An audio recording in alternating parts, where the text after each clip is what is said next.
આજરોજ રાજકોટ મ્યુનિસિપલ કોર્પોરેશનની દિવાળી પછી નવા વર્ષની પ્રથમ સ્ટેન્ડિંગ કમિટીની વિકાસ કામોની આજે બેઠક હતી।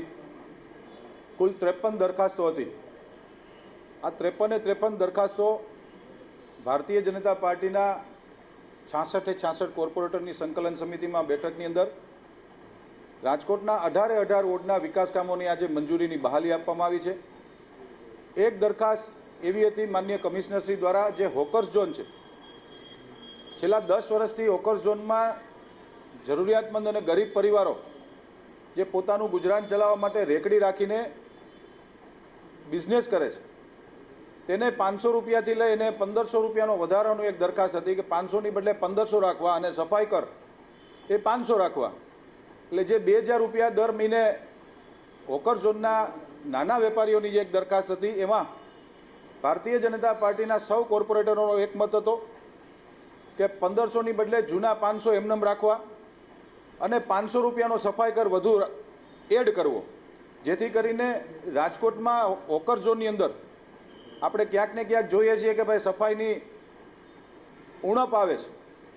આ ઉણપને નાબૂદ કરવા માટે કોઈ પણ એક રેકડી ધારક હશે એને એના પોતાની એરિયામાં એને સફાઈ કરવી પડશે।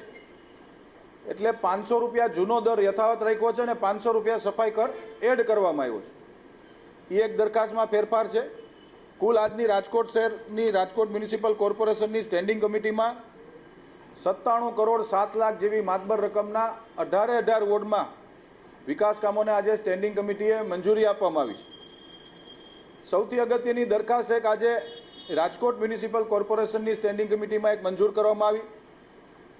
સ્વચ્છ ભારત મિશન અંતર્ગત રાજકોટ શહેરમાં 3 ઝોનની અંદર the total solution of solid waste management department, એટલે કે રાજકોટને કચરા મુક્ત કરવું, એના માટેની ટીપરવાનની એક દરખાસ્ત હતી, એમઆરએ પ્લાન્ટની દરખાસ્ત હતી, ઘરે ઘરેથી કચરો ઉપાડવાની એક દરખાસ્ત હતી, જે રાજકોટ મહાનગરપાલિકાના ઇતિહાસમાં સૌથી મોટી દરખાસ્ત કહી શકાય।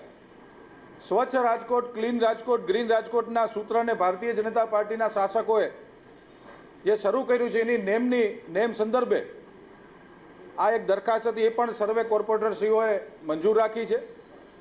આવનારા દિવસોની અંદર રાજકોટ સ્વચ્છતામાં ગુજરાતમાં પ્રથમ ક્રમે આવે અને દેશમાં રાજકોટનો સફાઈમાં ડંકો વાગેની એની એક આજે ખૂબ સારી કેન્દ્ર સરકાર અને રાજ્ય સરકારની સૂચનાથી એક આ દરખાસ્ત આવી હતી, એને પણ મંજૂર કરવામાં જ આવી છે।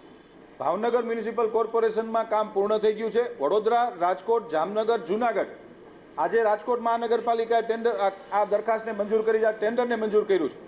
આવનારા દિવસોમાં 8 પ્રકારની રાજ્ય અને કેન્દ્રની સૂચના મુજબ નગરપાલિકા ક્ષેત્ર સુધી સ્વચ્છ ભારત મિશન અંતર્ગત આ જ પેટર્નથી નગરપાલિકા સુધી આ કામ કરવામાં આવશે। દેશને ક્લીન કરવાનું, ગામને ક્લીન કરવાનું અને આપણા શેરી મહોલ્લાને ક્લીન કરવા માટેની રાજ્ય સરકારની ખૂબ સારી દરખાસ્ત હતી ને જેને આજે અમે લોકોએ બહાલી આપી છે।